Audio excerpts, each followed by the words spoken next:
자, 안녕하십니까. 10월 26일, 자, 목요일인가요, 오늘? 네, 목요일 아침 이시민의 주식 뉴스 공장 아침 브리핑을 시작을 하도록 하겠습니다. 해외 증시도 마찬가지고 국내 주식도 사상 최대 실적 부분들이 계속 나오고 있습니다. 종목군별로. 오늘 새벽 같은 경우에 MSCI라든지 신흥지수 같은 경우에는 소폭 하락 부분들이 좀 진행이 됐고, 다우지수도 소폭 하락 부분들이 진행이 됐는데, 어제 그제 G 실적 부분들도 보시면 아시겠고, 그 다음에 이제 미국 시장 다우지수 같은 경우는 AMD라는 회사가 실적 발표 부분들 나왔습니다. 사상 최대 실적 부분들이에요. 사상 최대 실적 부분들이 나왔음에도 불구하고 차익 매물이 상당히 좀 집중이 좀 됐어요. 차익 매물이 집중이 되면서 보시면 전년 동기 대비 25% 매출이 상회됐고, 특히 컴퓨터 그래픽 부분은 전년 대비 한 70% 이상이 급증했는데 10% 이상, 13% 정도의 차익 매물볼이 나왔어요. 우리 전기전자 쪽 섹터 부분하고 상당히 유사한 흐름 부분들이 좀 나오고 있죠. 물론 시장에서는 오늘 아침에 컨센서스 하나를 보니까 삼성전자와 하이닉스가 4분기 실적의 절정, 양사 영업이익 부분들이 20조 정도 예고를 하는데, 우리가 단순 비교 부분들을 했을 때 오늘 제가 그 방 제목 부분들을 팟캐스트 제목을 코스피하고 코스닥 색채가 다양스러워진다는 말씀을 좀 드렸어요. 색채가 다양스러워지고 있죠. 기존에 주도주였던 전기전자 쪽, 미국 시장도 마찬가지고 사상 최대 실적 부분들이 나오는데도 불구하고 그 발표 시점에 그 실적 부분들을 보고 4분기 실적에 대한 기대치, 아니면 내년에 대한 시장에 대한 기대치 부분들을 보고 주가 반등 부분이 나오는 것보다 조금 버거운 차익 실현의 강세 자체가 상당히 강하게 진행되는 그런 모습들이 좀 진행이 되고 있다. 그래서 이런 차익 실현 부분들의 자금이 코스피하고 코스닥의 다양한 색채를 다양스럽게 만들기 위해서 순환매 파동과 그 다음에 코스닥 시가총액 상위 종목군을 주도주로 해서 그 밑에 헬스케어 라든지 반도체 장비 이런 쪽에서 낙폭 부분들이 과하기 때문에 그 종목군의 반등세로 이루어지면서 색채가 상당히 다양스럽게 이루어지고 있는데, 그 기존의 글로벌 트렌드라고 볼 수가 있겠죠. 전기전자 실적 부분들이 강하게 나왔는데 그쪽 종목군들을 실적 발표를 보고 강하게 매수를 하는 것은 조금 뭡니까? 좀 늦박자죠. 엇박자를 타는 거고, 이 관련된 부분들은 삼성전자 실적 발표 부분 지금부터 계속적으로 얘기를 드렸었죠. 사상 최대 실적 부분들이 나온다고 해서 이번에 실적이 좋으니까 그걸 보고 배팅을 하는 게 아니라 그 전에 주가 반등 부분들이 이미 선반영 부분들이 진행이 되면서 그 시점에서 차익 매물 부분이 나올 수 있다. 그래서 계속적으로 말씀드리지만 전기전자 쪽 외에 이렇게 순환매 파동 섹터가 다양스럽게 진행되는 기계 섹터라든지 이런 쪽, 그 다음에 금융 섹터, 경기 민감주 섹터 부분도, 그 다음에 코스닥의 낙폭과대, 그 다음에 실적 베이스 되는 종목군들도 계속적으로 여러분들이 관심권을 두시면서 두셔야 된다라는 코멘트를 좀 드렸고, 이런 순환매 파동 부분들이 이루어지게 되는 가장 근본적인 이유 부분들은 22 통화정책 K 이제 진행되죠. 22 통화정책 K하고 연준 의장 선임 관련된 부분에서 누가 어떤 색깔 부분들 매파적이냐 비둘기적파적이냐 이거에 따라서 글로벌 유동성 자체가 계속 눈치 보기 장세가 진행이 된다고 말씀을 좀 드렸죠. 그로 인해서 지수는 조금 갇혀있는 상태, 어벤 등락 부분은 되지만 제가 말씀드린 부분들은 매매 형태 부분들을 말씀드리는 거예요.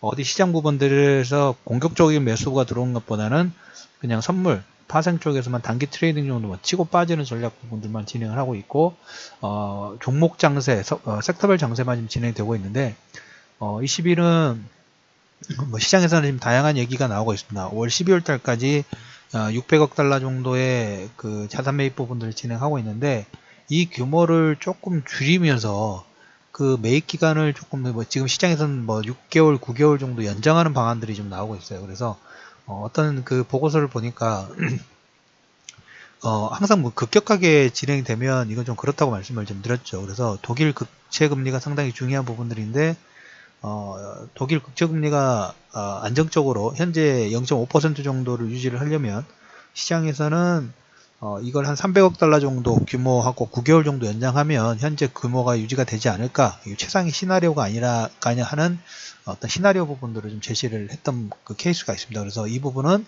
일단 하나의 참고 사항으로 그렇게 경제 지표가 워낙 좋기는 합니다만은 급격한 변화를 줄기보다는 조금 그 변화의 강도 부분들을 서서히 진행시키지 않을까라는 코멘트를 좀 드려보도록 하겠습니다.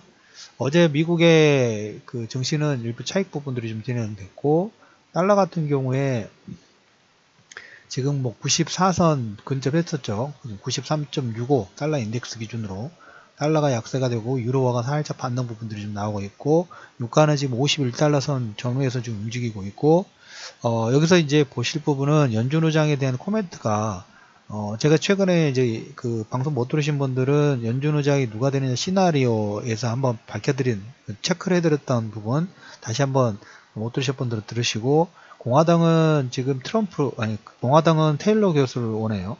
그래서 스콧 공화당 의원 같은 경우는 차기 연준 의장이 파월보다 테일러를 선호. 이걸로 인해서 달러가 어제 파운드화 강세로 인해서 약세되다가 하방 경직 부분들을 좀 지켜줬는데, 연준 의장에 대해서 지금 계속 얘기가 나오고 있어요.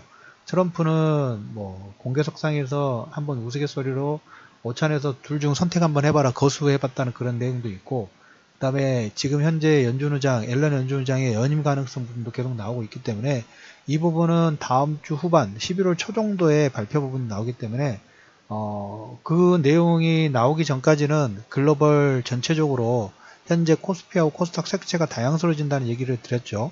이 테두리 내에서 움직일 가능성이 아주 높아요. 이 테두리 내에서 움직일 수 있는 가능성이 가장 크다라는 얘기 들고, 지금 뭐 우리나라 기업들도 보면 어제 AMD라든지 그 다음에 GE도 마찬가지고 뭐 사상 최대 실적 부분들이 나왔는데 불구하고 실적 부분들을 보고 차익 실현 부분들을 진행을 하고 있죠. 우리나라 몇몇 기업들도 그래요.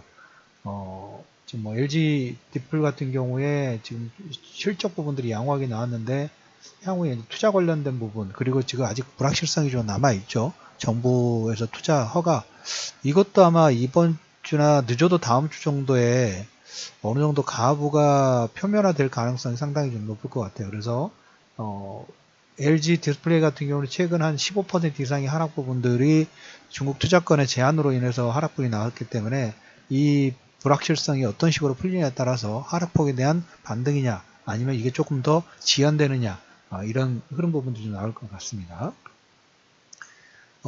그리고 뭐 굴삭기 판매는 뭐 여러 번 얘기 드렸죠. 두산인프라코어를 여러분들한테 방송에서 어떻게 보면 이건 선전을 해드렸죠. BW부터 선전을 해드렸기 때문에 지금 이제 거의 만원선 돌파 부분이 근접을 하고 있습니다. 오늘도 또 기사가 나왔어요. 두산인프라코어하고 현대건설기계 중국 인프라 투자 확대에 힘입어서 2배 이상 매출 부분들이 급성장을 하고 있다.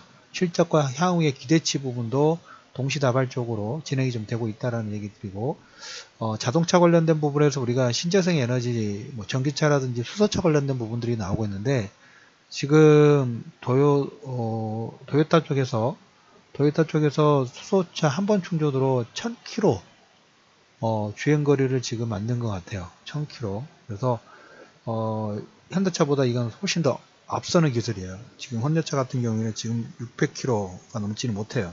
그래서 1000km면 이게 어떻게 보면 아시다시피 지금 우리 전기차 쪽 같은 경우에는 전기차 충전 시설 부분들이 이제 하나하나씩 이제 확대가 좀 되고 있죠. 그런 스케줄 부분 들어가고 있는데 저렇게 1000km 이상 정도 한번 충전해서 1000km 달린다가면 우리가 생각보다 이렇게 충전 시설 자체가 많지 않아도 기존의 전기차라는 석유 대비 석유도 키로수에 따라 틀리긴 합니다만은 상당히 좀 높은 기술력 부분이 아닌가 라는 좀 코멘트를 좀 드려보도록 하겠습니다. 그래서 현대 기아차 같은 경우는 지금 양산 수소차 양산 설비 부분들이 마무리되고 서서히 지금 워밍업이 들어가고 있어요.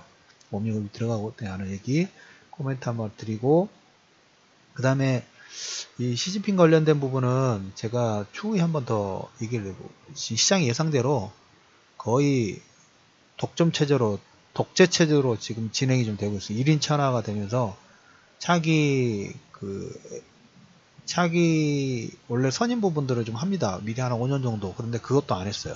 그것도 안 하면서 뭐 연임 가능성 부분이 아주 커졌고, 그리고 상무위원급들도 보면 거의 시진핑 인사로 그래서 그 기조 부분들, 뭐 시진핑 중국의 상무위원이 누가 되느냐, 어떤 정책적인 부분들을 가지고 있느냐, 이게 뭐가 중요하냐, 아주 중요해요.